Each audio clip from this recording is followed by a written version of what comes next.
Student, তোমাদের সংস্কৃত ক্লাসরুমে welcome. এবং তোমাদের সমাসের কর্মধারায় যে সমাসটা চলছে তার যে শ্রেণীবিন্যাস বা ক্লাসিফিকেশান, তার উপমিত কর্মধারয় সমাস আমি অলরেডি বুঝিয়ে দিয়েছি।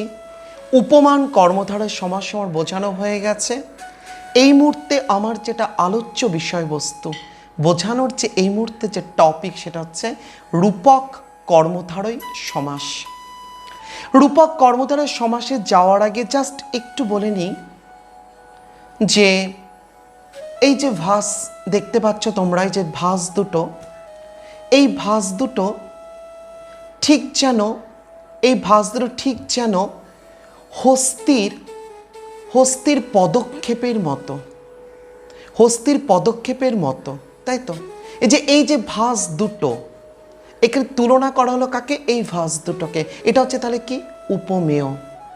এই উপমেয়কে তুলনা করা হলো কার সাথে? হস্তির পদক্ষেপের সঙ্গে। হস্তির পদক্ষেপের, তাহলে ওটা উপমান মতো স্ফীত, তাহলে এটা কি? সাধারণ ধর্ম, তাই তো? অতএব যাকে তুলনা করা হয় সেটা হচ্ছে উপমেয়।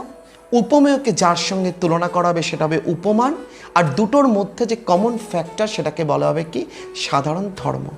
এবার বলি, যে কর্মধারয় সমাসের ব্যাসবাক্যে উপমেয় এবং উপমানের মধ্যে অভেদ একটা সম্পর্ককে বোঝানো হয়, মানে উপমেয় আর উপমান, মানে যাকে আমি তুলনা করছি সে উপমেয় আর উপমান, এই দুটোর মধ্যে অভেদ, মানে কোনো ভেদ করতে পারবে না, মানে কোনটা উপমেয় কোনটা উপমান।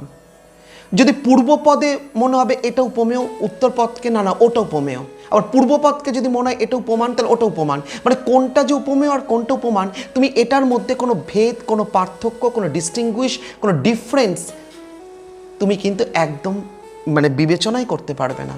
সেটা হচ্ছে কি? রূপক কর্মধারয় সমাস। রূপকের মতো, প্রতীকের মতো, সিম্বলিকের মতো, যেন মনে হচ্ছে এটাই উপমেয় এটাই উপমান। তুমি যাকে উপমেয় বলবে অর্থ করতে গিয়ে মনে হবে না এটা উপমেয় এটা উপমান, আবার উপমানকে উপমেয়, তাহলে কোনটা উপমেয় কোনটা উপমান একদম ক্লিয়ারলি, যেটার মধ্যে ভেদ করা যায় না, যেখানে উপমেয় উপমানের মধ্যে অভেদ একটা সম্পর্ক রয়েছে, তাকে কি বলা হয়? রূপক কর্মধারয় সমাস। তাহলে বলা যেতে পারে, যে কর্মধারয় সমাসের ব্যাসবাক্যে উপমেয় এবং উপমানের মধ্যে অভেদ সম্পর্ক থাকে তাকে কি বলা হয়? রূপক কর্মধারয় সমাস। 1 নম্বর, এই যে বিদ্যারত্ন, তাই তো? দুটো শব্দ পেলাম। তাহলে বিদ্যা রত্নের মতো না রত্ন বিদ্যার মতো? বিদ্যাটা রত্নের মতো না রত্ন বিদ্যার মতো? তোমার দেখে একটা কনফিউশন চলে আসছে। বিদ্যাই রত্ন না রত্নই বিদ্যা, কনফিউশন। তাহলে এটা হচ্ছে কি? রূপক। তাহলে বিদ্যা এব রত্নম। তাহলে কি হয়? রূপক কর্মধারয় সমাসে বিদ্যায় এই হস্যই অর্থে অব্যয়পদটা কি আসে? এব। এর আগে যেমন উপমেয় কর্মধারয় সমাস বা উপমান কর্মধারয় সমাসে মত বলতে অব্যয়পদ কি ছিল? ইব, হস্যই ব। আর এখানে হস্যই, তাহলে বিদ্যাই রত্ন, বিদ্যা ই, এই যে হস্যই আসছে, এই হস্যইটা অব্যয়পদ কি বোঝায়? এব, যেটা মাঝখানে বসবে, তাই তো? পূর্বপদ আর উত্তরপদের মাঝখানে। তাহলে বিদ্যা এব রত্নম, বিদ্যাই রত্ন, তাই তো? তাহলে এখানে বিদ্যাটা কি? লতা শব্দরূপের প্রথমা বিভক্তির একবচন, লতা ইকুয়াল টু বিদ্যা। আর রত্নটা ফল শব্দরূপের প্রথমা বিভক্তির একবচন, ফলম ইকুয়াল টু রত্নম। অতএব বিদ্যা এব রত্নম, বিদ্যাই রত্ন। অতএব বিদ্যাটাই রত্ন না রত্নটাই বিদ্যা? অভেদ। এই জন্য এটা কি সমাস? রূপক কর্মধারয় সমাস। জ্ঞানাগ্নি সমাসবদ্ধ পদ, সন্ধি বিচ্ছেদ করলে কি পাবো? জ্ঞান প্লাস অগ্নি, জ্ঞান প্লাস অগ্নি, তাই তো? জ্ঞানী অগ্নি, জ্ঞানটাই তো অগ্নি। তাহলে জ্ঞানী অগ্নি, তাহলে এখানে কাকে তুলনা করা হচ্ছে? উপমেয় কোনটা উপমান কোনটা? অভেদ। তাহলে জ্ঞানম এব অগ্নি, ফল শব্দরূপের প্রথম আর একবচন ফলম ইকুয়াল টু জ্ঞানম। আর মুনি শব্দরূপের প্রথমা বিভক্তির একবচন মুনি, অগ্নি। আর মাঝখানে কি অব্যয়পদ বসবে? হস্যই অর্থে এব। সংসার সাগর, সংসারিত সাগর। সংসার সাগর ও সংসার সাগর, মানে সংসারটা তো সাগরের মতো, তাহলে সংসার সাগরের মতো না সাগর সংসারের মতো? যদি আমি বলি সংসারটা সাগরের মতো, সংসারই সাগর, তাহলে সংসারটা হবে উপমেয়, সাগরটা হবে উপমান। আর যদি বলি সাগরই তো সংসার, সাগরের মতোই সংসার, তাহলে তখন উল্টে গেল, সাগরটা হয়ে গেল উপমেয়, সংসারটা হলো উপমান। অভেদ হয়ে গেল না? ভেদ করতে পারলে কি? ভেদ করা গেল না। অর্থাৎ এটা কি সমাস? রূপক কর্মধারয় সমাস। দুটোই নর শব্দরূপের প্রথমা বিভক্তি এক বচন। নর সংসার, নর সাগর। শোকানল, সন্ধি বিচ্ছেদ করলে কি পাবো? শোক প্লাস অনল। শোক মানে দুঃখ, ক্ষোভ, হতাশা, আর অনল মানে কি? অগ্নি। তাহলে দুঃখটাই আগুন আর আগুনই দুঃখ, তাই না? দুটোই কিন্তু নর শব্দরূপের প্রথমা বিভক্তির এক বচন। নর শোক, নর অনল। আর এই সমাসের মানে রূপক কর্মধারয় সমাসের বৈশিষ্ট্য অনুযায়ী মাঝখানে হস্যই বলতে অব্যয়পদ কি বসবে? এব, এব। তাহলে শোক বা দুঃখটাই কি অনল? দুঃখই অনল না অনলই দুঃখ? অভেদ হচ্ছে। তাহলে এটা কি সমাস? রূপক কর্মধারয় সমাস। 5 বচনামৃতম। বচনামৃতম সন্ধি বিচ্ছেদ করলে কি হবে? বচনম প্লাস অমৃতম। বচন মানে কি? কথা, বক্তব্য, স্পিচ, স্টেটমেন্ট। তাহলে তার বচনটাই অমৃতর মতো। তাহলে বচনটাই অমৃতের মতো না অমৃতই বচনের মতো? অভেদ আসছে। বচনই অমৃত, বলছে বচনই অমৃত, বচন ই অমৃত। বচনই অমৃত না অমৃতই বচন? আমরা অমৃত বচনও বলি, বচন অমৃতও বলি। তুমি বুঝতে পারছো কোনটা উপমেয় কোনটা উপমান?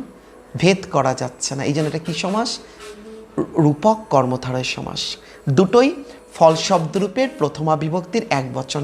ফলম বচনম, ফলম অমৃতম।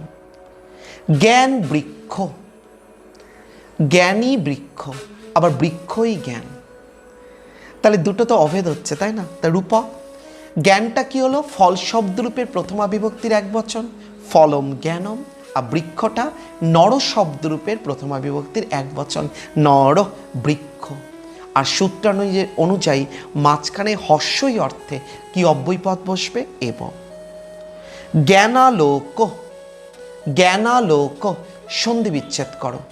জ্ঞান প্লাস আলোক, জ্ঞানই আলোকের মতো, আর আলোই তো জ্ঞানের মতো। আমরা তো বলি এটা তো আমাদের ইউনিভার্সাল ট্রুথের মতো কথা, তাই না? আমরা ন্যাচারালি প্রবাদ প্রবচন বাগধারা প্রভাবে ইউজ করি। জ্ঞানই হচ্ছে আলো, জ্ঞানই আলোর পথ দেখায়, আলোই তো আমাদের কাছে জ্ঞানের মতো। জ্ঞানই যদি আলো হয় তাহলে জ্ঞানটা তখন হয়ে যাবে উপমেয়, আলোটা হবে কি? উপমান। আর আলোই জ্ঞানের মতো যদি হয় তাহলে আলোটা হয়ে যাবে উপমেয়, জ্ঞানটা উপমান। দুটো তুমি কোনোটাই এত ডেফিনেটলি সিগনিফাই করতে পারছো না। অতএব এটা কি সমাস? রূপক কর্মধারয় সমাস।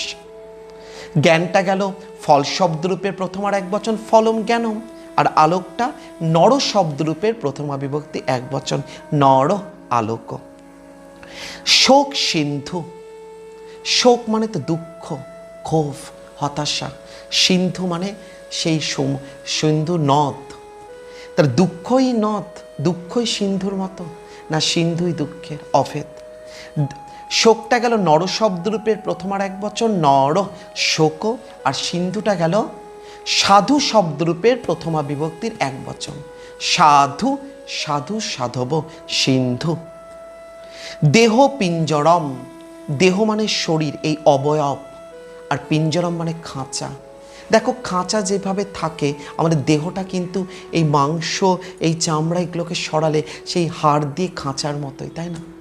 তা দেহই খাঁচার না খাঁচাই দেহ? তুমি ভেদ করতে পারছো না। এটা অভেদ রিলেশনশিপ, দ্যাট ইজ কল্ড রূপক কর্মধারয় সমাস। দুটোই ক্লিবলিঙ্গান্তর, অর্থাৎ ফল শব্দরূপের প্রথমা বিভক্তির এক বচন, ফলম দেহম, ফলম পিঞ্জরম। ক্রোধ বন্যী, ক্রোধ রাগ, রাগ তেজ, বন্যী আগুন। তাহলে ক্রোধ, ক্রোধই আগুনের মতো না আগুনই ক্রোধের মতো? অভেদ। তা ক্রোধ নর শব্দরূপের প্রথমা বিভক্তির এক বচন, নর ক্রোধ। আর বন্যীটা মুনি শব্দরূপে প্রথমার এক বচন, মুনি বন্যী। শোক সাগর, শোক এই দুঃখটাই সাগরের মতো না? দুঃখ জীবনে যত আসে মনে হয় যেন বয়ে চলেছে, আবার সাগরী দুঃখের মতো অভেদ একটা সম্পর্ক। এই জন্য এটা কী সমাস? রূপক কর্মধারয় সমাস। দুটোই নর শব্দরূপের প্রথম আর একবচন। নর শোক, নর সাগর। হৃদয় মন্দিরম, হৃদয় মন্দিরের মতো, আর মন্দিরেই হৃদয়ের মতো, অভেদ, এই জন্য রূপক। দুটোই ক্লিবলিঙ্গান্তর, অর্থাৎ ফল শব্দরূপের প্রথমা বিভক্তির একবচন। ফলম, হৃদয়ম ফলম মন্দিরম। দুঃখানল, এই সমাসবদ্ধ পদটাকে সন্ধি বিচ্ছেদ করলে কি পাবো? দুঃখ প্লাস অনল। দুঃখ, অনল মানে অগ্নি, আগুন। তাহলে দুঃখটা আগুনের মতো, দুঃখ আবার আগুনটাই দুঃখের মতো, দুটোর মধ্যে তুমি ভেদ করতে পারছো না, একটা অভেদ চলে আসছে, তাই না? অতএব কি সমাস? রূপক কর্মধারয় সমাস। ফল শব্দরূপের প্রথমা বিভক্তির একবচন ফলম, দুঃখম, আর নর শব্দরূপের প্রথমা বিভক্তির একবচন নর, অনল। অতএব বলা যায় যে কর্মধারয় সমাসের ব্যাসবাক্যে উপমেয় এবং উপমানের মধ্যে অভেদ সম্পর্ক থাকে তাকে কি বলা হয়? রূপক কর্মধারয় সমাস।